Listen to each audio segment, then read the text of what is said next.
Saya pernah juga disowani beberapa tokoh dari Mabes Polri. Saya sering bilang, Indonesia, utamanya pejabatnya, harus terima kasih sama seluruh rakyat Indonesia, karena itu aset yang sebenarnya Indonesia, ya seluruh rakyat Indonesia.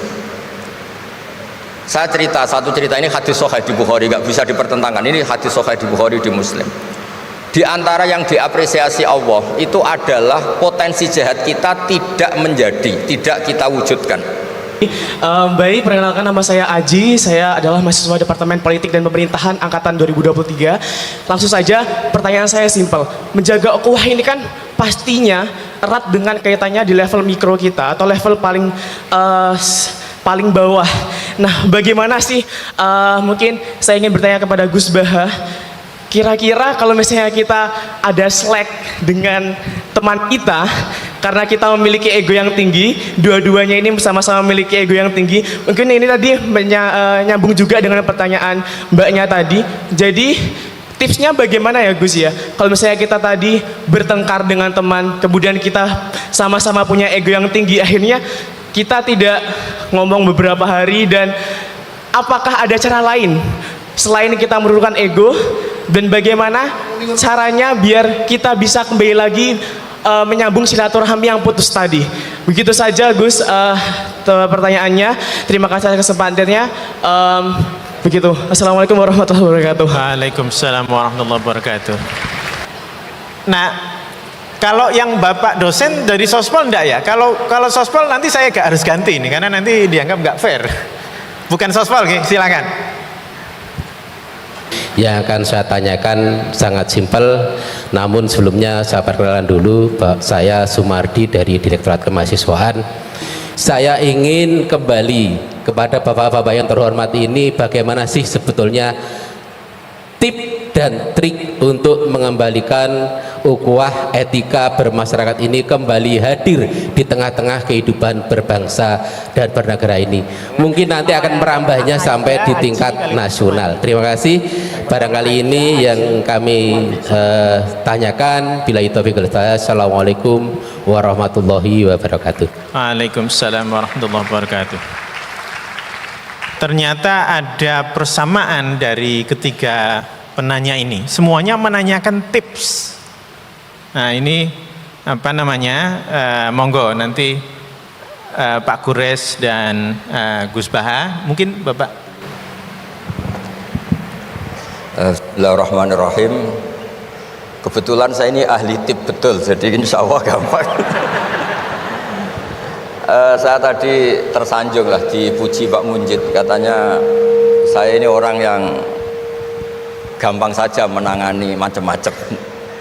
Memang faktanya gampang, dunia ini tidak ada yang susah. Yang susah itu tadi kata Abi Gures, hati kamu dikelola nggak apa-apa, gampang. Saya beri contoh begini, ada seorang kiai, Abi Gures itu khusyuk betul, nggak mau berkawan sama perempuan cantik, katanya takut biologisnya kumat, takut sahabatnya kumat. Kalau berteman orang jelek kan nggak apa-apa Gus, nggak minat, apalagi orangnya merongos, kukulan banyak katanya. Terus tak ingetin, syahwat yang nggak pada tempatnya itu dosa, tapi ngenyek orang juga dosa kata saya. Artinya dia menghindari perempuan cantik tapi dosa menghina. Itu juga ada orang yang nggak mau berteman orang kaya, takutnya tamak gini-gini, senengnya sama orang miskin. Ternyata apa? Diperbudak, disuruh mijetin, disuruh-suruh. Dosanya yang berbudak itu. Jadi intinya dalam semua lini kehidupan tuh ada problem fikih. Makanya kita harus pinter-pinter berteman orang kaya, semoga kayanya untuk kebaikan. Berteman orang miskin supaya kita tawadu. Melihat alumni UGM yang sukses kita bangga. Yang bikin masalah kita istighfar, gitu aja gampang kan urusannya. Artinya kiai juga sama. Kiai itu punya alumni yang jadi kiai, alhamdulillah. Yang enggak jadi kiai problem, dan kita istighfar semua di semua kehidupan kita. Nah, kata bapak, ini bapak saya, kalau pagi-pagi Abi Gures itu ada orang nyun sewu, orang miskin, sholatnya pas-pasan, pakai celana pendek, pagi-pagi rokok di warung. Bapak itu mesti bilang gini, hak, aku sing kiai ra mesti sebahagia itu. Sudah marung, nggak punya uang, ngutang, itu nyingkrang bahagianya, masya Allah. Itu kata bapak, itu rahmatnya Allah. Orang nggak punya karya, nggak punya prestasi sebahagia itu, jangan diganggu kan. Selama ini kita sebagai akademisi, sebagai dosen juga ikut salah.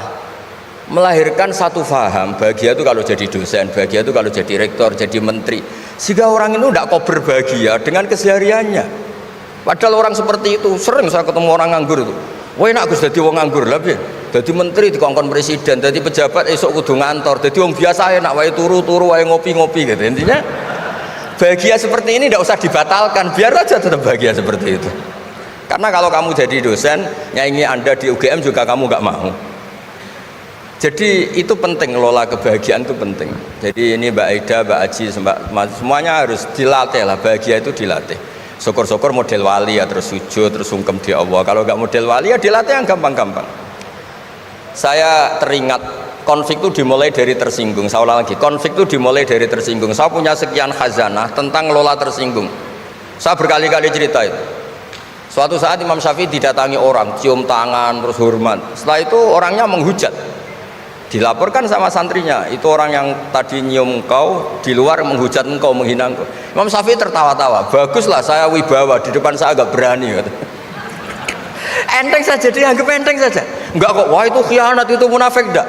Alhamdulillah saya wibawa, buktinya di depan saya tidak berani. Nah ini tip Bu Rektor, kalau ada yang ngerasa ini jenengan di luar, alhamdulillah di depan saya tidak berani. Jadi enteng saja. Diceritain lagi, orang separuh dari kampung ini nggak suka jenengan Imam Syafi'i karena engkau terlalu ngendikan hak. Baguslah, kalau nggak suka saya berarti nggak ngutang saya. Yang masalah tuh yang suka-suka itu bisik-bisik minta-minta. Jadi dianggap enteng saja. Kalau Anda sudah bisa ngelola konflik seperti itu, ringan saja. Ada lagi ulama disuruh ke tetangganya, setelah datang ke rumahnya, irji falah hajata libik, sudah kamu kembali, saya tidak butuh kamu. Setelah sampai rumah dipanggil lagi, ya saya jadi butuh kamu, silahkan ke rumah. Datang lagi sampai 3 kali. Dan setiap dari 3 itu ulama tadi senyum, senang, puas sekali. Akhirnya pemuda tadi tanya, engkau saya bully, saya kerjain kok tetap senang ceria. Sampai 3 kali. Ayo datang ke rumah saya. Setelah sampai rumahnya, sudah pulang aja, saya tidak butuh kamu. Setelah di rumah dipanggil lagi, Pak Yai jadi acara di rumah saya. Setelah di rumahnya, sudah saya tidak butuh kamu, pulang. Sampai 3 kali. Dan fikul lil marroh, di fitil kal marroh, di semua itu beliau senyum, senang menikmati. Terus tanya pemuda tadi, kenapa engkau tetap senyum-senyum menikmati? Saya ini penghamba Allah sejati, senang saya sama ajarannya Allah, disuruh menghormati tetangga. Kamu tetangga saya, minta saya datang ya datang, puas kamu nyuruh saya pulang ya saya pulang. Alhamdulillah saya jadi hamba Allah yang baik, ngikuti perintah Allah, hormat tetangga, katanya. Sama kita di Indonesia gitu, kalau Anda tidak sefaham dengan presiden atau dengan bupati, perintah Allah itu hubungan dengan mereka baik, cocok tidak cocok harus baik, itu perintah Allah. Jangan yang cocok jika kita membebek, nggak punya prinsip, nggak punya ideologi. Saya diundang di sini, kalau nuruti nafsu saya tidak cocok, kiai kok diatur-atur. Tapi perintah Allah disuruh menghormati kawan, kata Rasulullah di sebuah hadis, inna min abaril birri silatar rajul ahla wuddi abih. Kebaikan tertinggi itu adalah berkawan baik sama teman bapaknya. Saya ini dekat sekali sama Profesor Zaini Dahlan, sehingga harus menghormati putrinya. Sebetulnya wajib hormat itu dosen UGM, kalau enggak dipecat kan. Tapi saya punya konstitusi sendiri. Jadi kalau hidup kamu sudah bertautan dengan Allah, semuanya indah. Maka yu'minu billahi wal yaumil akhir falyukrim jarahu. Kalau kamu iman sama Allah dan Rasul, hormati tetangga kamu. Bukan pakai hukum sosial, kalau baik saya baiki, kalau enggak. Berarti Anda terdikte oleh makhluk. Terdiktelah oleh Allah Subhanahu wa taala yang suruh supaya kita selalu baik. Nabi mencontohkan ada 3 tetangga. Satu punya 3 hak, yaitu dia muslim, dia kerabat kamu, dia tetangga kamu. Yang 2 punya 2 hak, dia muslim, dia tetangga kamu, tapi tidak keluarga kamu. Yang 1 punya 1 hak, dia tidak muslim, tidak kerabat, tapi itu tetangga kamu, yaitu non muslim, juga harus baik. Suatu saat Khalilur Rahman Ibrahim ditemani orang Majusi, umurnya 70 tahun. Cerita ini ada di Ihya, di Ar-Risalah Al-Qusyairiyah. Ya meskipun ini tidak bidang Pak Munjid, tapi referensinya saya sebut sebagai penghormatan pada UGM. Kamus keren, masa ngomong tanpa referensi. Nah, itu nanti ini pasar gelap kata beliau. Kalau ada kiai yang referensinya tidak banyak, kata beliau pasar gelap katanya. Saya minta makan kali ini saja, kata Khalilur Rahman Ibrahim, hatta tuslima, kamu harus Islam dulu. Terus orang ini putus asa. Wallah itu sudah pulang. Setelah sekian meter, sama Nabi Ibrahim, sama Allah. Nabi Ibrahim dikasih wahyu, ya Ibrahim, kamu tidak mau ngasih makan orang itu meskipun hanya 1 hari. Tidak, karena dia masih kafir, non muslim. Ut'imuhu ala kufri sab'ina sanatan. Itu orang sudah umur 70 tahun, tidak pernah kelaparan. Sayang Tuhan saja ngasih makan, kamu manusia tidak mau. Jadi terus dipanggil akhirnya, ya Majusi sini, tak kasih makan. Kenapa kamu rubah? Ditegur sama Tuhan, karena kata Tuhan, saya yang Tuhan saja, yang dikafiri dia tak kasih makan, kok kamu manusia kok ribet. Akhirnya dikasih makan. Jadi contoh-contoh muamalah kebangsaan, beda agama itu cukup, referensi kita cukup. Yang nggak cukup adalah pikiran kita yang sempit, itu masalahnya, pikiran kita. Wong Islam itu kepenak, enak betul. Saya punya saudara, punya keluarga, saya tadi cerita Pak Kures. Wah itu haternya banyaknya bukan. Tapi bilang ke saya, dah Gus, kita sama-sama wali. Syaratnya wali itu hanya 2, dicintai banyak orang atau dihujat banyak orang. Kalau dihujat banyak orang itu ngilangi dosa kan. Islam itu enak, dicintai orang ya ibadah, dirasani orang ngilangi apa? Dosa. Maka kamu jadi dosa, tenang saja. Kalau mahasiswa senang energi kebaikan, kalau tidak senang ngurangi dosa, kan enak kan? Monggo jenengan milih mana? Milih banyak pecinta apa banyak yang membenci? Tapi apapun itu, terus kembali ke Pak Kores tadi, yang semuanya dari semua itu adalah Allah Subhanahu wa Ta'ala. Kalau kamu nyari ridhonya Allah, enteng semua kan? Sudah enteng betul. Menyabari orang yang menyinggung itu ya ibadah. La taghdab, faradada miraron faqala la taghdab. Tersinggung tidak marah itu ibadah. Wal kadhiminal ghaidh. Jadi itulah yang harus kita latih. Saya itu sering ijtihad ya, bukan dengan makna yang mutlak ijtihad biasa. Saya ini termasuk kiai yang susah diundang. Saya datang ke sini bukan sebagai UGM. Bu Ova itu putra dari Profesor Zaini. Jadi jangan GR Pak Munjid kalau saya diundang UGM terus Pak Jumawa undang, biasa aja. Biasanya bukan karena meremehkan UGM, enggak. Memang ada aturannya. Kiai itu kan ya jaga hatinya. Jangan-jangan diundang UGM mari takabur. Kan ya kita mikir. Kalau nggak mau jangan-jangan takabur, diundang kok nggak mau kan ya mikir. Ini cerita Pak Kores. Ini kisah nyata. Saya tuh pernah diterima kasih kiai kecil. Gus matur nuwun, Gus jenengan nggak datangan. Oh iya. Kalau di dunia kiai itu kiai kecil kan diundang acara-acara kecil. Ya kira-kira salam tampil erong atau sewu lah kira-kira gitu. Gara-gara saya tidak datang dia lakon itu ya lakon dia yang disalami template, yang dicium. Oh itu kalau jenengan datang saya mahjub, saya itu gak kanggo gitu. Jadi dianggap uang 200.000 itu dari saya. Ternyata menghadiri acara kecil itu tidak solusi juga. Kalau kita kiai besar datang ke acara kecil, ini namanya menghentikan rezekinya yang kecil. Itu ibarat toko besar dekat kelontong kecil gitu. Tapi kalau tidak datang, sombong betul setelah kiai besar diundang yang kecil nggak mau. Nah itu namanya istihad. Istihad itu satu pemikiran yang tadi yang diceritakan Mas Haji tadi. Mau tidak mau kita secara sosial itu berdebat. Sebaiknya kita ini merakyat apa enggak? Kalau merakyat dengan tema-tema rakyat, urusannya makan, mungkin kita tidak jadi negara maju. Tapi kalau terlalu tema-tema besar, jangan-jangan lupa ngasih makan. Ya sudah, itu istihad. Ini yang terakhir saya cerita perbedaan pendapat. Dulu Al Haris Al Muhasibi itu pernah punya ide. Ini temannya Imam Ahmad, temannya Imam Syafi'i. Ya Imam Ahmad saya mau ngarang buku tentang menolak faham-faham Mu'tazilah, faham-faham yang nggak benar. Menurut Anda gimana? Jawabannya lucu. Jangan, katanya. Kenapa? Sebelum Anda membantah mereka, meluruskan mereka, pasti Anda cerita argumentasi mereka. Ketika cerita argumentasi mereka, jangan-jangan mereka lebih tertarik argumentasinya Mu'tazilah daripada argumentasi Anda. Berarti Anda ikut menyebarkan kebid'ahan itu. Terus, oh iya. Nah ini mohon maaf, ini mahasiswa UGM yang masih muda-muda ini. Misalnya rektorat bikin pengumuman, nyun sewu ada gambar yang seronok, yang menarik, terus ditulisi gini, jangan lihat ini, bahaya misalnya. Orang lihat tulisan jangannya apa ngelihat gambarnya kira-kira. Nah, tidak semua kebaikan disebarkan itu baik, karena ini ada hitung-hitungannya. Saya sebagai ulama ahli sunnah misalnya, tahu madzhab Mu'tazilah, tahu madzhab yang lain-lain itu dari cerita ulama itu. Jangan-jangan ketika kita cerita bahaya NKRI misalnya, Kita ini mencintai NKRI justru karena baca buku Bahaya NKRI dalam ambang apa. Setelah baca terus tahu ekstremis, tahu ini itu, malah benci NKRI. Padahal kita ngarangnya demi persatuan NKRI, tapi kita tahu problemnya dari nulis. Nah itu hal-hal yang memang dalam istihad, dalam pemikiran itu, makanya saya hanya cerita yang ada di kitab karena ini keahlian yang memang saya diundang di sini, jadi saya profesional saja. Jadi di bab-bab seperti itu tuh memang kita pasti gampang berteman orang kecil katanya merakyat, ternyata memperbudak. Enak kan Anda misalnya Pak Munjid berteman kampungnya di Kebumen, dosen UGM tinggal nyuruh minta mijitin. Kalau berteman rektor disuruh-suruh kan. Nah ternyata tidak merakyat, senang berteman orang bisa disuruh, gak siap berteman atasnya. Lah gak mau berteman atasnya katanya merakyat, ternyata karena hasud, karena gak jelas semua, hidup ini gak jelas. Yang jelas hanya Allah Subhanahu wa taala. Makanya menurut ilmu tasawuf itu kulillah tumadarhum fi khawdi ma'labun, sudahlah kembali ke Allah. Berteman orang kecil ya karena perintah Allah. Kalau karena perintah Allah pasti inginnya ikram, memuliakan. Berteman orang besar juga karena perintah Allah supaya ada hasud, supaya Indonesia ada chaos. Kayak tadi yang didawuhkan Pak Quraisy, la imamun khusyum khairun min fitnatin tadum.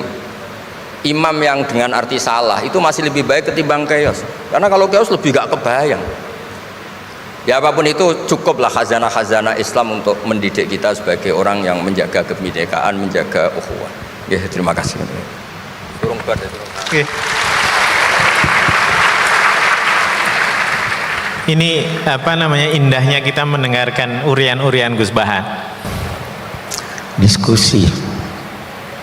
Ada syarat-syarat yang harus dipenuhi sebelum kita berdiskusi dengan pihak lain. Yang pertama, masing-masing ingin mendapatkan kebenaran, bukan kemenangan. Kalau Anda masuk diskusi mau cari menang, itu tidak berakhir. Mencari kebenaran. Karena kita ingin mencari kebenaran, maka siapapun yang menemukannya dan menyampaikannya kepada kita, pasti kita akan terima dengan legowo. Itu satu. Saya kembali lagi nanti. Yang kedua, karena Anda ingin mencari kebenaran, jangan lagi berdiskusi menyangkut kebenaran yang Anda sudah yakini menghadapi orang yang telah meyakini kebenaran yang lain yang berbeda dengan Anda. Itu tidak akan ketemu itu. Kalau dalam agama, jangan berdiskusi tentang akidah. Akidah itu keyakinan. Agama lain punya akidahnya. Mau diskusi? Tidak. Kalau mau cari kebenaran, oke. Itu satu.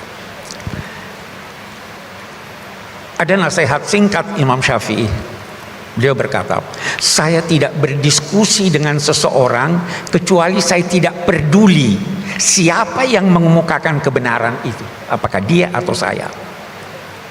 Dan beliau lanjutkan, jangan berdiskusi dengan siapapun yang Anda dapat kalahkan argumentasinya tapi tidak dapat kalahkan kepala batunya. Ya, kepala batu tidak mau ini, tidak usah diskusi, habis waktu Anda. Jadi saya kira itu pilih-pilihlah, kita diskusi, cari kebenaran dan sebagainya. Itu satu yang saya ingin kemukakan dalam konteks ini. Iya.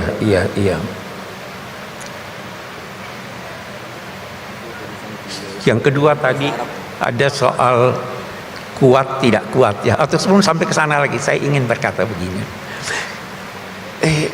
Ada orang sudah percaya kebenaran. Saya juga sudah percaya kebenaran menurut versi saya, menurut versi dia. Kita tidak diskusikan, tetapi kita bisa bertemu. Bagaimana bertemu? Al-Quran mengajarkan. Ini saya pernah kemukakan, terus saya dihujat banyak orang. Saya katakan begini, Al-Quran memerintahkan Nabi Muhammad untuk menyampaikan kepada non-muslim, orang musyrik, inna au iyyakum la'ala hudan au fi dhalalin mubin. Boleh jadi kami yang benar, boleh jadi Anda yang benar. Ya toh? Kan masuk.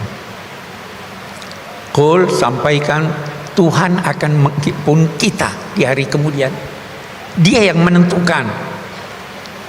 Tuhan tidak akan bertanya pada saya tentang apa yang kalian perbuat. Tuhan juga tidak akan bertanya kepada Anda tentang dosa-dosa saya. Coba lihat, dia katakan dosa buat dirinya. Jadi kita tidak usah putuskan, serahkan pada Tuhan. Waktu saya kemukakan itu ada di YouTube segala. Oh itu salah Pak Quraisy itu. Inna dina indallahil Islam. Betul, inna dina indallahil Islam, tapi itu sikap ke dalam. Ketika Anda keluar, tidak perlu Anda katakan hanya Islam yang benar, Kristen pasti salah, Yahudi pasti salah. Serahkan pada Tuhan. Nah, itu kita aman, kita itu. Itu satu. Yang kedua yang saya ingin bicara tentang kuat ini. Tadi kan katanya memihak yang kuat. Bagus. Dulu di zaman Yunani kuno pernah Plato berkumpul dengan filosof-filosof semacamnya. Mereka membahas apa itu adil. Beda-beda pendapat para mereka itu tentang adil.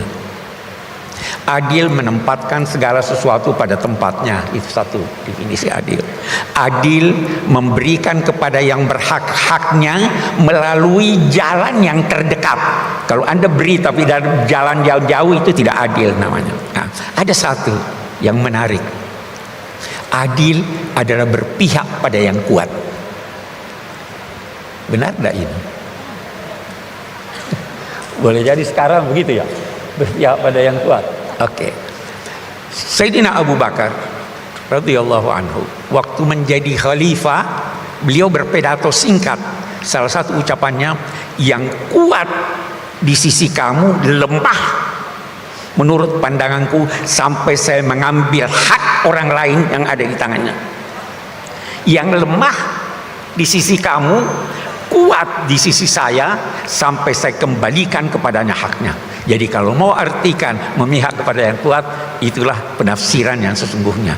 Kuat di sisi orang tapi di sisi kita. Nah, sekarang ini terkadang tidak seperti itu kan, yang kuat dan sebagainya. Nah, itu bukan keadilan. Dan ada bedanya keadilan dalam sidang-sidang sengketa dengan keadilan sosial. Keadilan dalam sidang sengketa mata harus tertutup. Tapi keadilan di bidang sosial mata harus terbuka melihat siapa yang butuh untuk dibantu, apa yang dan sebagainya. Itu keadilan. Tetapi apa ini idealisme? Lahir lagi diskusi, apa cendekiawan perlu berpolitik? Saya dengan adik saya Alwi sering diskusi. Dia dulu politisi. Saya tidak pernah berpolitik praktis. Saya berkata pada dia, bedanya ilmuwan dengan politisi itu ada beberapa. Yang pertama, ilmuwan boleh salah tapi tidak boleh bohong. Politisi boleh bohong, tidak boleh salah. Ya kan? Politisi setiap saat berpotensi dapat lawan. Ilmuwan setiap saat berpotensi dapat teman. Mau pilih yang mana? Nah, silahkan. Politisi berkesempatan untuk meraih keuntungan materi yang banyak. Ilmuwan belum tentu. Jadi beda. Nah, karena itu sekali lagi saya teringat pernah dibahas oleh Socrates dan Plato, ilmuwan itu boleh berpolitik atau tidak. Beda pendapat. Nah, kembali kepada arti politik. Kembali kepada arti siasat. Kalau karena itu dalam disiplin ilmu agama Islam, ilmu yang membahas tentang politik itu dinamai siasah syar'iyah. politik keagamaan, karena ada politik yang tidak direstui oleh agama sehingga itu tidak dibahas. Politik keagamaan, siasa syariah. Yang terakhir yang saya ingin jawab soal ini saya kira fungsi kita sebagai ilmuwan. Perubahan tidak mungkin terjadi kalau hanya penguasanya yang berubah. Pengalaman kita begitu. Perubahan hanya terjadi menurut Al-Quran kalau apa yang dalam pikiran dan hati berubah. Innallaha la yughayyiru ma biqaumin hatta yughayyiru ma bi anfusihim. Allah tidak mengubah keadaan suatu masyarakat sampai mereka mengubah apa yang ada dalam dirinya. Allah mengubah yang di luar. Tapi perubahan yang di luar itu lahir dari perubahan apa yang ada dalam diri manusia. Apa yang ada dalam diri manusia itu nilai-nilai yang dia anut. Kalau nilainya tidak berubah masyarakat. Masih nilai ekonomi yang kita mau bahas dengan cara-cara yang tidak dibenarkan, tidak berubah masyarakat kita. Masih nilai lama yang sudah ketinggalan mau dipertahankan, tidak berubah masyarakat kita. Itu ada di dalam diri. Tekad yang kuat. Kalau Anda tidak punya tekad, tidak berubah. Mungkin kalau Anda menilai bahwa kita ini sudah berapa kali ganti dari orde lama ke orde baru, ke reformasi dan belum juga terasa perubahan itu, masalahnya karena kita tidak berubah. Dari sini peranan perguruan tinggi, peranan ilmuwan, peranan mahasiswa, tularkan kebaikan itu kepada orang lain. Mulai dari seorang diri. Tidak usah muluk-muluk mau mulai. Salurkan arus kebaikan itu kepada orang lain, kepada teman Anda. Nabi-nabi itu mulai dari satu orang. Tidak usah dulu bercita-cita. Mari kita, tetangga kita, saudara kita, mari kita berubah nilai-nilai itu akan terjadi perubahan. Tidak, tanpa itu beginilah keadaan bangsa-bangsa, beginilah keadaan umat. Itu saya kira jawaban yang dapat saya berikan. Terima kasih. Terima kasih Prof. Quraish Shihab. Ibu Ova mau menambahkan? Baik. Kita masih punya waktu. Jadi termin kedua saya buka. Silakan. Tapi karena tadi sudah 2 sospol, kalau yang dari sospol untuk sementara ditunda sampai pengajian tahun depan. Oke, yang perempuan di sebelah sana satu, ya, yang kerudung hitam. Kemudian yang di belakang putra satu, dan kemudian bapak yang di depan satu. Jadi 3 penanya dulu. Silakan disebutkan namanya, kemudian dari prodi fakultas apa, dan langsung pada pertanyaannya.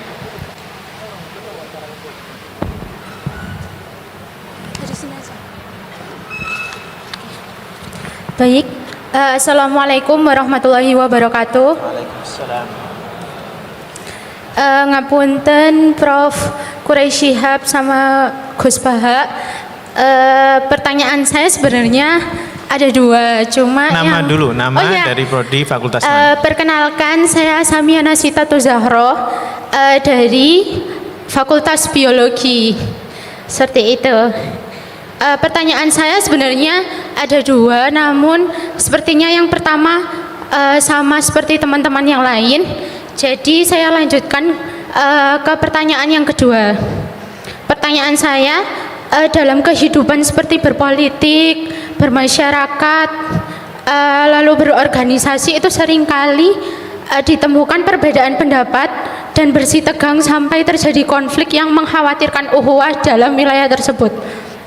Lalu bagaimana menyikapi hal tersebut sebagai khalifah atau pemimpin dan sebagai orang yang di dalamnya yang tentunya harus derek kepada khalifahnya tersebut. Terima kasih. Wassalamualaikum warahmatullahi wabarakatuh. Waalaikumsalam. Yang di belakang, silahkan. Matur nuwun.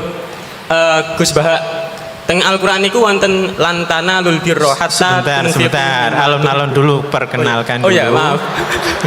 Oke, perkenalkan, nama saya Imam, tapi bapak saya Zainuri, jadi saya lebih suka dipanggil Ibnu Zainuri. Baik, Gus Baha, di Al-Qur'an itu ada lantana lul birra hatta tunfiqu mimma tuhibbun.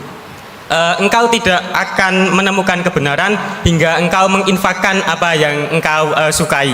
Nah, dalam rangka menjalin islah antara Gus Baha dengan saya, apa boleh bila peci kita tukeran? Matur nuwun.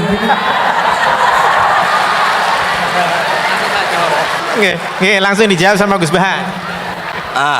Ini korban tamak ini. Artinya gini, Anda mengabaikan keadilan. Kalau tak kasihkan ke kamu, yang lain geremeng semua. Tapi bukan karena kikir, karena tadi korbannya lebih banyak. Loh iya. Jadi supaya tadi ngaji tafsir lagi, mimma itu sebagian. Jadi ini ya harus jaga, saya kikir ya enggak, tapi saya ada adil ya jangan. Ini orang yang dekat saya aja gak akan saya kasih peci saya ini, nanti yang lainnya bisa geremeng. Ya udah cukup itu. Dan sampean juga nggak nanya dulu apa peci itu termasuk yang sangat beliau cintai. Jadi kalau enggak kan ya enggak ada risiko apa-apa. Baik, penanya berikutnya, Bapak yang sudah di tengah. Assalamualaikum warahmatullahi wabarakatuh. Perkenalkan, nama saya Muhammad Amalia Sumbada dari Ekonomi Vokasi. Seperti masnya tadi, karena bapak saya Suprapto, saya lebih suka dipanggil Mi Suprapto. Ini saya tulis di depan. Yang pertama, sebelumnya saya kepada Prof. Quraish Shihab, saya mohon maaf dulu, mumpung kesempatan bisa meminta maaf, karena zaman dulu saya masih kuliah, masih suka ngaji yang rodo-rodo ekstrim itu, ketika melihat Pak Quraish Shihab di TV itu saya sok ngerasani kok gini toleh nafsir kayak gitu. Jadi mohon maaf lahir batin ya Pak Quraish. Mumpung ada kesempatan. Baik, saya ingin menyampaikan terkait ukhuwah. Tadi mungkin nyambung dengan sesi pertama tadi, terkait ini ada dua kubu sama-sama pengen berdiskusi, sama-sama kenceng gitu ya. Nah, ini yang harus mendamaikan siapa gitu. Kalau sama-sama legowo enak tadi ya. Oh ya sudah, tidak perlu diskusi sama orang yang kepala batu gitu ya. Terus kalau misalnya di levelnya UGM ini, kebetulan alhamdulillah Bu Rektor, Bu Ova hadir di sini. Jadi misalnya ada polemik di UGM, yang tendik bilang oh dosen tuh begini, yang dosen bilang tendik tuh begini, yang mahasiswa nyalah ke dosennya, dosen tuh begini, yang dosennya nyalah ke. Nah ini kan ada pimpinan di atas untuk bisa mendamaikan, karena hadir di sini. Nah yang jadi pertanyaan saya, menjadi kekhawatiran itu ketika di ranah dakwah, apakah umat ini memang ini ujiannya umat untuk melihat para alim ulama ini saling serang. Jadi misalnya kalau kita belajar distribusi normal itu kan pasti ada 10% ekstrim kanan, 10% ekstrim kiri. Yang tengah-tengah itu biasanya ikut-ikutan aja. Konteks misalnya di masjid, ada ulama yang ekstrim kanan itu selalu sholat itu harus jamaah, harus di masjid, harus tepat waktu dan sebagainya. Yang tidak itu salah, dan merasa punya kewajiban untuk membenarkan. Nah, sedangkan ada ulama-ulama yang kebetulan Gus Baha kemarin saya nderek di waktu Congol sebentar sekali, Gus Baha ngajinya di Gus Ali, alhamdulillah di sini kepanggih lagi. Itu Gus Ali itu tipe-tipe ulama yang ngopen-ngopeni jamaah. Ya sing penting sholat. Ora iso saiki ya kodok kan gitu. Ya engko dirapel. Nah, siapa yang berkepentingan untuk atau punya kewenangan untuk memahamkan dua kubu ulama ini untuk memahamkan bahwa jenengan ini porsinya sini, jenengan ini porsinya sini, nggak usah saling serang. Nah, kita ini kan jamaah hanya nonton, bingung. Kesannya itu kita ikut di sini disalahkan sana, kita ikut yang sana disalahkan yang sini. Nah, ini kira-kira harus tugasnya siapa untuk memahamkan para alim ulama ini bahwa beliau-beliau ini punya porsinya masing-masing, tidak perlu mengikuti ranahnya yang berbeda. Mungkin itu saja. Matur nuwun. Assalamualaikum warahmatullahi wabarakatuh. Waalaikumsalam. Kalau pakai logikanya Gus Baha, bingung itu perlu disyukuri. Karena itu artinya masih mikir. Masih punya kepala dan kepalanya masih berfungsi. Tapi saya kira atau satu lagi atau cukup 3? Oke, saya kira bisa satu lagi karena tadi pertanyaan yang pertama mirip dengan yang sebelumnya. Yang mahasiswa putra yang di belakang, yang sebelah kiri. Ya, sebelah kiri. Ya, Anda. Ya.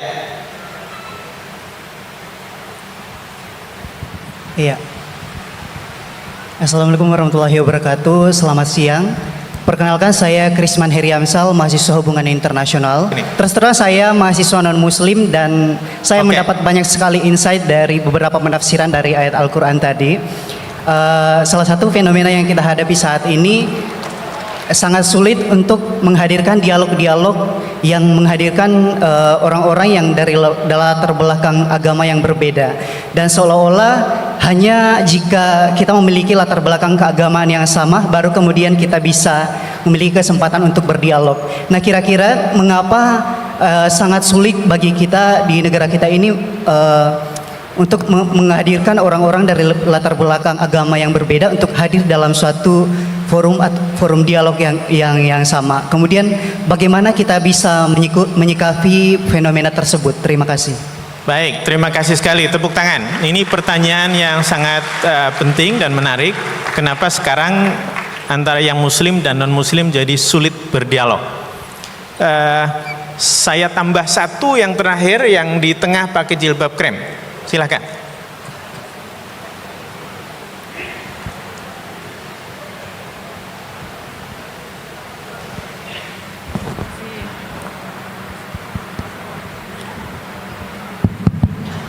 Assalamualaikum warahmatullahi wabarakatuh. Saya sudah mengangkat tangan 3 kali tadi Bapak Mujid. Perkenalkan, saya Faiz, gitu. Gus Baha, saya dari Pamutan Rembang. Ibu saya keponakannya Mbah Yusuf, Mbah Muhaidah. Gus Baha, alhamdulillah bisa bertemu Gus Baha di sini. Senang bertemu Prof. Gerai Shihab.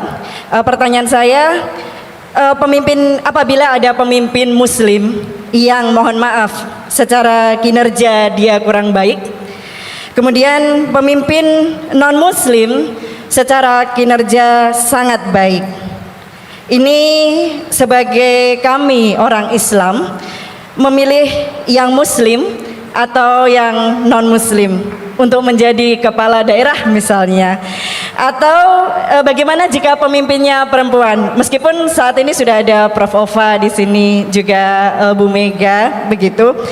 Kemudian termasuk ketika kami di UGM ada rekrutmen dosen baru, kira-kira mana yang bisa kami pilih apabila nilainya berdekatan, begitu. Itu pertanyaan dari saya. Saya baru perkenalannya di belakang Bapak Mujid, saya dari Forum Silaturahmi Nahdlatul Ulama. Saya juga pengajar di pengelolaan arsip rekaman informasi di BSMB Sekolah Vokasi, sama dengan Gus Prapto. Mohon maaf. Assalamualaikum warahmatullahi wabarakatuh. Waalaikumsalam warahmatullahi wabarakatuh. Terima kasih banyak untuk pertanyaan-pertanyaannya. Ya, silahkan Gus Baha untuk menanggapi. Yang muda-muda dulu. Oke, nanti Pak Kores mentau. Bismillahirrahmanirrahim. Tadi yang dari Magelang ya, yang tetangganya Gus Ali tadi Bali, yang minta maaf sama Pak Kures. Saya mewakili beliau, sudah dimaafkan. Karena saya tahu kalau tradisi orang alim, tradisi kiai itu memaafkan itu ibadah, jadi enteng saja. Apalagi pas Anda ngerasain itu nggak ditulis kok di aras, karena nggak ngefek. Terus saya ngapresiasi pertanyaan dari mahasiswa non muslim tadi. Sebetulnya ketika negara ini berdiri itu ya dialek semua antar umat beragama, sehingga diputuskan yang penting itu berketuhanan. Maka yang ditolak oleh konstitusi kita adalah ateisme, komunisme. Saya bayangkan misalnya punya anak perempuan, diajak orang yang tidak beragama di tengah hutan misalnya, bunuh ya tidak takut Tuhan, merkosa tidak takut Tuhan, salah etika ya tidak takut Tuhan. Bandingkan kalau diajak yang beragama, pasti masih ada rambu-rambu, ada ini itu. Sehingga memang masalah betul ketika orang tidak berketuhanan itu. Jadi saya ingatkan Mas tadi, siapa tadi namanya? Yang non Irman Syah, yang non muslim tadi itu Dari HI. siapa? Namanya siapa? Siapa? Kurang jelas. Coba, Siapa namanya? ya. Krisman. Oke, namanya Krisman. Jadi Mas Krisman ya, kalau dibilang nggak pernah ada dialog dulu ketika negara ini berdiri, itu semua tokoh agama bersepakat.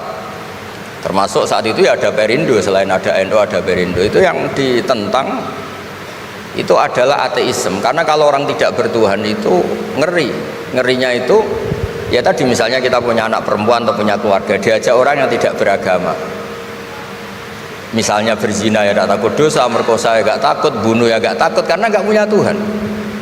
Mungkin takutnya sama polisi ya kalau ketahuan, kalau enggak.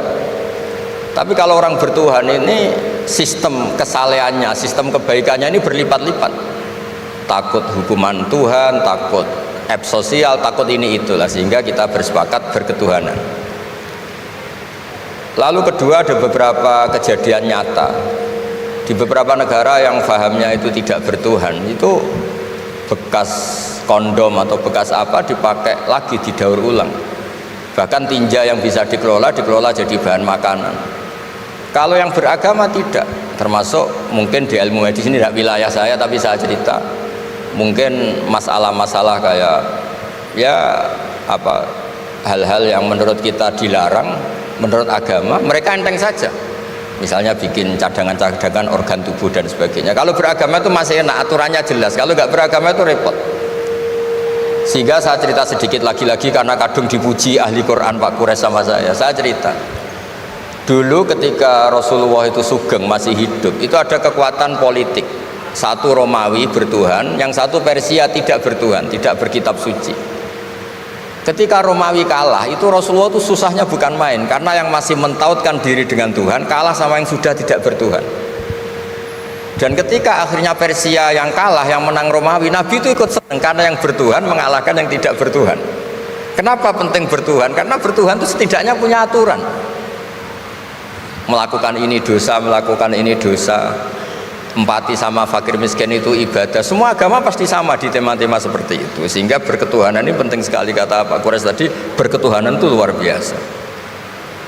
Terus kedua, ini penting juga. Saya mohonnya, saya pernah juga disowani beberapa tokoh dari Mabes Polri. Saya sering bilang, Indonesia, utamanya pejabatnya, harus terima kasih sama seluruh rakyat Indonesia, karena itu aset yang sebenarnya Indonesia ya seluruh rakyat Indonesia. Saya cerita satu cerita, ini hadis sahih di Bukhari, nggak bisa dipertentangkan. Ini hadis sahih di Bukhari, di Muslim. Di antara yang diapresiasi Allah itu adalah potensi jahat kita tidak menjadi, tidak kita wujudkan. Kalau seluruh rakyat Indonesia, tidak usah seluruh, 1/4 kita ini maling semua. Itu negara miskin kok, karena biayai kita di penjara 2 tahun 3 tahun. Separuh kita mentalnya membunuh, habis Indonesia. 1/4 saja, 1/3 saja, 1/8 saja punya mental killer, itu habis Indonesia. Ketika rakyat kita, ketika tetangga kita, masyarakat kita tidak melakukan kejahatan, itu ketertiban yang sejati. Maka semua bentuk ketidakkriminalan yang dilakukan oleh rakyat Indonesia itu awal dari aset bangsa ini. Coba kalau semua orang mencuri, habis negara untuk biayai di penjara. Semua orang kriminal, berkahnya mereka tidak melakukan, Indonesia baik-baik saja. Sebab itu ketika ada sekian kebaikan, Nabi terakhir ngendikan apa?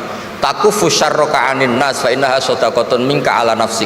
Potensi jahat kamu jangan kamu lakukan, itu sudah menolong peradaban. Para gadis tetap gadis karena nggak diperkosa. Orang yang punya kambing satu tetap punya kambing satu karena nggak dicuri. Orang yang berkarir tidak terhenti karena karakternya nggak dibunuh, tidak dihujat, tidak dihentikan, tidak disetop oleh cibiran, oleh bulian. Maka di antara 7 orang yang dilindungi Allah, fi dzillihi yauma la dzilla illa dzilluh, itu Nabi hanya cerita orang yang nggak jadi. Di antara yang diceritakan Nabi dalam sebuah hadis, saya ini lelaki sejati, sangat mencintai sepupu saya, dan saya mau ngumpuli dia, tidak mau sampai saya kasih uang 100 dinar. Setelah saya kasih 100 dinar, saya ingin ngumpuli dia dengan cara salah tentu. Dia gak mau dan berpesan, la tafuddal khatam illa bihaqqi, kamu jangan ngumpuli saya sebelum nikah. Singkat cerita, pemuda ini gak jadi melakukan hal yang nista, yang gak benar. Itu sama Allah dijadikan wali, berkahnya nggak jadi. Jadi kalau potensi kejahatan kita tidak menimpa orang lain itu sudah luar biasa. Jangan nunggu berjasa kita dapat penghargaan setelah kita jadi kiai besar, jadi dosen UGM, jadi ini itu. Semua masyarakat kita yang menahan potensi kejahatannya itu adalah aset sejati Indonesia. Karena sekali mereka berkejahatan, entah itu mencuri, merkosa, habis harapan kita sebagai bangsa, habis.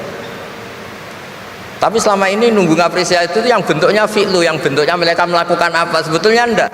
Tidak melakukan kejahatan itu sudah bagian dari kebaikan yang luar biasa. Terus yang terakhir tadi yang pertanyaan pemimpin muslim dan non muslim. Memang ini wilayah sensitif, tapi sebetulnya bisa dianalisis secara fikih. Ya saya ulang lagi, bisa dianalisis secara fikih Nusantara, fikih kebangsaan. Jangan dianalisis pakai fikih yang internal dalam Islam. Saya ulang lagi, jangan dianalisis menurut fikih yang di internal Islam. Kita beri contoh umum saja ya. Kita beri contoh umum saja. Dulu Pak Gores pernah mencontohkan kalau non muslim bisa jadi pilot beneran, padahal dia non, sama Pak Munjid yang kiai di UGM nggak bisa jadi pilot. Kira-kira milih mana? Tapi itu kan wilayah yang sensitif, karena ini di Indonesia itu konteksnya bukan urusan pilot, urusan mewakili kebanyakan Indonesia itu muslim, dan demokrasi itu mencerminkan suara mayoritas. Tapi tidak mungkin juga membiarkan muslim yang killer, yang pembunuh, yang dulu punya reputasi yang misalnya macam-macam. Jadi hal-hal seperti itu, kata Quran itu jangan berdiskusi sesuatu yang kalau menjadi jelas malah masalah. Karena itu kan seperti pertanyaan gini, Gus saya punya kerabat di Jogja tapi pelit, sama orang lain dermawan, bagus mana? Kita kan nggak mungkin menganjurkan mutus hubungan keluarga, tapi tidak mungkin juga suruh ikut orang pelit. Anda membukan orang fikih, karena kalau yang nggak ahli fikih itu ya gampang saja jawab semaunya. Tapi kalau saya sebagai orang yang nekuni fikih itu bingung. Saya sering ditanya orang juga, Gus saya mau nyalon lurah, ya lurah atau bupati atau apa? Katanya nyuap itu haram, Gus. Setelah dipraktekkan nggak bayar, nggak bagi uang, ya nggak jadi betul. Yang menang yang bayar. Terus akhirnya fikihnya tak rubah. Nyuapku yo haram, medit yo haram, kata saya. Dimodifikasi sedikit, akhirnya alhamdulillah Gus bar sodakoh gitu. Ya menang akhirnya, berkahnya sodakoh kan. Karena kita sebagai pemimpin, atas nama tidak nyuap ya jangan juga jadi orang kikir dong. Atas nama ada nyuap terus jadi orang kikir, repot kan. Tapi jangan juga bayar yang sampai merubah hukum dari orang yang nggak layak mimpin karena bayar menjadi pemimpin. Itu ya jangan juga sampai gitu. Ya akhirnya saya bilang nyuap itu haram, medit juga haram. Alhamdulillah barokahnya kombinasi fikih ini. Ya nyuapnya tetap haram tapi rakyat tetap dapat uang gitu. Tapi nanti ketika Anda tidak layak jadi pemimpin itu juga haram karena menjabat sesuatu yang nggak wilayah Anda. Jadi seni-seni ngelola muslim, non muslim, dan itu tidak bisa dipukul rata karena itu wilayah-wilayah yang sensitif, yang butuh detail, yang butuh satu peristiwa spesifik. Saya pernah ditanya, Gus saya ini hidup di Amerika, kalau milih presiden kan sama-sama non muslim, milih yang siapa? Ya jawab yang akhafu dororon. Misalnya ada presiden Amerika yang sangat demokratis, misalnya dia membiarkan Islam berkembang, sama jenis non muslim yang Islamfobia, tentu milih yang demokratis. Ada yang dosanya itu membunuh, yang satu dosanya korupsi, ya milih ya korupsi karena membunuh itu lebih ekstrim timbang korupsi misalnya. Itu ada di aturan fikih Jika sama-sama pasti salah, milih yang akhafud dororen, yang madorotnya ada begitu apa? Besar. Coba kalau kita punya pemimpin yang hobinya itu bunuh, sama yang hobinya rakus harta misalnya.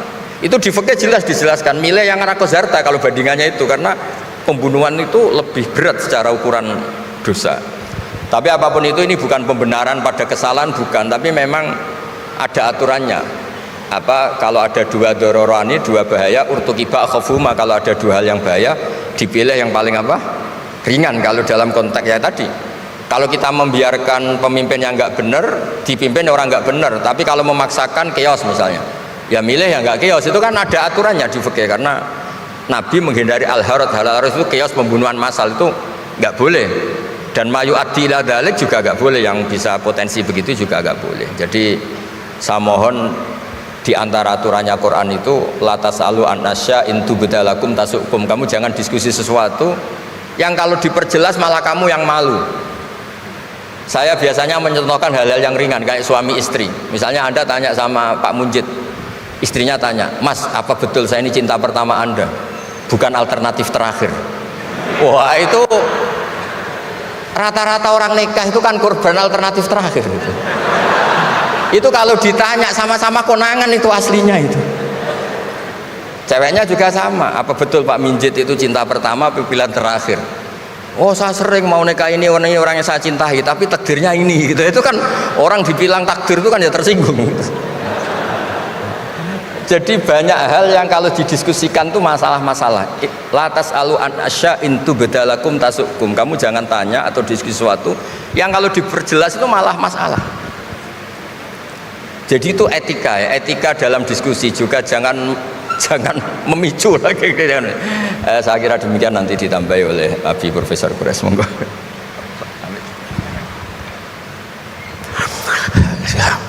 Baik, bismillahirrahmanirrahim. Beberapa pertanyaan saya akan gabung secara keseluruhan. Yang pertama, yang ngerasain saya terima kasih. Betul. Yang menunjukkan kesalahan saya akan sambut dengan baik. Jangan duga tulisan-tulisan saya, ceramah-ceramah saya tidak ada salahnya. Semua manusia bisa salah, bisa khilaf. Sehingga kita harus berterima kasih kalau ada orang yang mau menunjukkan kesalahan itu. Itu prinsip hidup saya. Ditegur cucu saya seringkali ditegur cucu, oh itu enggak begitu lagi gitu, kenapa? Oh ini ada perkembangan baru ilmu, ya kan? Jadi saya tidak keberatan, silahkan, mari kita diskusi, mari kita ini. Yang kedua, jangan pernah beranggapan bahwa dua hal yang secara redaksional berbeda itu pasti bertentangan. Di dalam ilmu logika ada syarat-syarat yang harus terpenuhi baru kita berkata bahwa itu bertentangan. Kalau saya berkata si A datang, Anda berkata si A tidak datang, belum tentu bertentangan. Karena yang saya maksud dengan A beda dengan yang Anda maksud dengan A. Yang saya maksud dengan datang dengan pesawat, yang Anda maksud datang dengan mobil. Yang Anda maksud dengan datang hari Senin itu, jadi tidak semudah itu kita berkata ini bertentangan. Itu prinsip dasar. Gajah, binatang berbelalai, benar ya? Binatang besar, benar. Binatang yang tunduk pada anak kecil, benar. Kebenaran bisa beragam. Itu satu. Yang kedua yang saya ingin katakan, bahwa agama Islam, saya bicara tentang agama Islam, tidak melarang Anda berbeda pendapat. Yang tidak melarang lahirnya kelompok-kelompok dalam masyarakat Islam. Yang dilarangnya pertengkaran antar kelompok. Wala takunu kalladzina tafarraqu wakhtalafu. Janganlah menjadi seperti orang-orang yang berfirqah-firqah, berkelompok-kelompok dan berselisih. Kalau berkelompok tidak berselisih, mari kita bekerja sama, mari kita berlomba dalam kebaikan. Jadi aneka partai yang ada silahkan, tapi itu sebabnya kita punya titik temu. Itu satu. Lebih jauh, tadi ada pertanyaan. Tidak bertemu. Apa tadi itu pertanyaannya? Ya. Bagaimana kalau non muslim? Ya, Ibu. Buat saya jawabannya seperti ini, saya tanyakan pada Anda. Seandainya Anda sakit, ada 2 dokter, satu muslim baik, sholatnya sholat tahajud, puasa Senin Kemis, tapi baru lulus. Ada lagi dokter spesialis non muslim, keberagamaannya biasa-biasa saja. Pergi ke dokter mana Anda? Mau pergi haji, pilotnya baru lulus, ada pilot yang sudah berpengalaman, mau diantar dengan pesawat yang dipimpin oleh ini atau tidak? Pemimpin itu yang memberi kemaslahatan sebanyak mungkin, siapapun dia. Saudara tahu, yang membimbing Nabi Muhammad hijrah itu non muslim, ya, non muslim. Jadi kita tidak melihat ini agamanya apa, apalagi dalam masyarakat kita. Bahkan dalam masyarakat masa lampau, masa khulafa, itu sekian banyak non muslim yang diangkat sebagai pejabat karena dia memberikan kemaslahatan lebih banyak. Jadi jangan anggap non muslim itu tidak tulus. Saya sering berkata, jangan anggap hati nuraninya kapitalis itu lebih rendah daripada sosialis.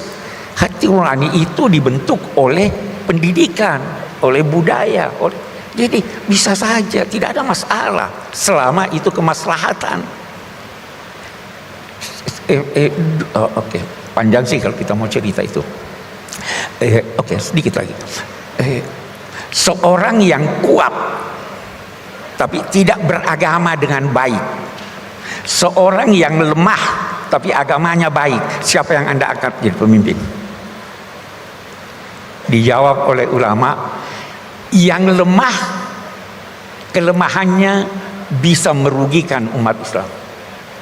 Yang durhaka, kedurhakaannya untuk dirinya, kekuatannya bisa menguntungkan oleh kepada umat Islam. Pilih yang kuat walaupun kurang beragama dia. Itu. Jadi lihat maslahat. Kita jangan terlalu lihat ini. Memang seorang katakanlah Kristen, Buddha, dia anggap ini lebih kuat, ini lebih baik, ini lebih wajar, silahkan dia pilih itu. Tapi Anda juga silahkan pilih apa yang Anda anggap. Itu satu. Yang ketiga, ada mungkin sedikit lagi. Kita beda pendapat. Masing-masing menggunakan logika. Seringkali logika tidak bertemu.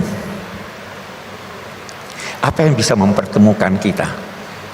Saya pernah baca tulisan seorang filosof India, Shankara. Dia katakan begini, ketika kita menggunakan logika mencari Tuhan, kita bisa beda-beda. Tetapi ketika kita mencari Tuhan dengan hati, kita semua bersatu. Hati bisa mempersatukan kita, logika belum tentu. Logika tidak bisa menciptakan iman. Logika tidak menciptakan cinta. Yang menciptakan cinta dan iman hati. Mari dengan hati kita mencintai bangsa kita. Betapapun perbedaannya tidak akan timbul perselisihan selama cinta tanah air itu ada. Ketika itu mengalah akal kita, udahlah ini lebih maslahat, ini lebih baik. Anda kira suami istri selalu ini yang jomblo-jomblo selalu sepakat? Bertengkar juga. tapi cintanya menjadikan suami tunduk pada istri, ya kan? Cintanya, jadi cinta itu perlu, hati itu perlu. Bahkan terkadang kebenaran itu ditemukan oleh hati, bukan oleh akal. Jadi kembali lagi kita mari mencintai tanah air, mari mencintai Indonesia. Dengan cinta semua problem akan terselesaikan. Saya kira itu dari saya.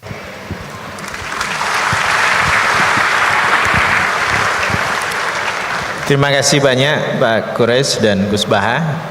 Ini kita sudah makin mendekati jam 11:30 karena acara kita hari ini 11:30 sudah harus selesai. Dengan berat hati, meskipun saya tahu masih ada banyak tadi yang mengangkat tangan untuk bertanya. Itu bukti bahwa kita punya keingintahuan, punya kepedulian, ingin mengaji lebih mendalam. Insya Allah nanti ada kesempatan lain untuk Prof. Quresh dan Gus Baha supaya kita berguru lagi pada beliau-beliau di kesempatan yang akan datang. Oke, jadi ini peluang istimewa yang pertama dari Gus Baha dan Prof. Quresh untuk hadir. Mudah-mudahan nanti kita akan ada kesempatan yang lain. Untuk informasi Bapak Ibu, Prof. Quresh yang sekarang sudah 80 tahun, belum lama pulang dari Abu Dhabi, itu kalau istilah bahasa Jawanya keroyo-royo, berkenan meluangkan waktu untuk bersama kita sebelum Ramadan ini. Jadi kita sangat beruntung. Kita doakan semoga beliau selalu sehat, panjang umur, dan terus memberikan pencerahan-pencerahan untuk kita semuanya. Demikian juga kita juga selalu berdoa untuk Gus Baha semakin produktif dan memberikan pencerahan kita dengan nalar-nalar beliau yang sangat kritis, yang selalu membuat kita berpikir ulang untuk banyak hal, tetapi berpikir ulang untuk lebih mendekati kebenaran. Jadi kalau eyel-eyelan itu artinya orangnya, kalau tadi kan banyak pertanyaan-pertanyaan yang gimana caranya kita bisa menjaga ukhuwah kalau orangnya suka eyel-eyelan. Eyel-eyelan itu berangkat dari ketidakmauan berpikir ulang tentang posisinya. Jadi dengan forum ini insya Allah mudah-mudahan kita senantiasa bisa bersikap arif, bisa bersikap sederhana untuk selalu melihat kemungkinan salah di pihak kita dan selalu mau melihat kemungkinan benar di pihak yang lain.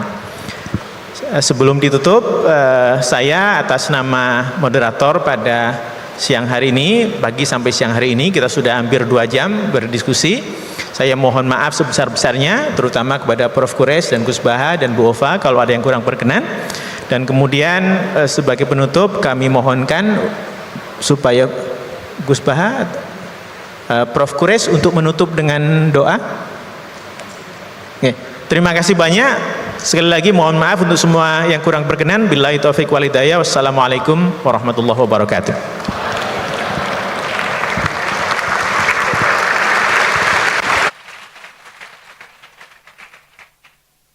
Sebuah bentuk apresiasi yang luar biasa dari Universitas Gadjah Mada untuk kedua guru kita. Yang pertama diserahkan kepada Profesor Dr. Kiai Haji Quraisy Shihab. Terima kasih sekali untuk bekal ilmu yang luar biasa. Bapak Ibu hadirin, apresiasi berikutnya diberikan kepada Kiai Haji Ahmad Bahaudin Nur Salim dari Rektor Universitas Gadjah Mada. Dan selanjutnya kami mohonkan berkenan untuk bisa melakukan sesi foto terlebih dahulu.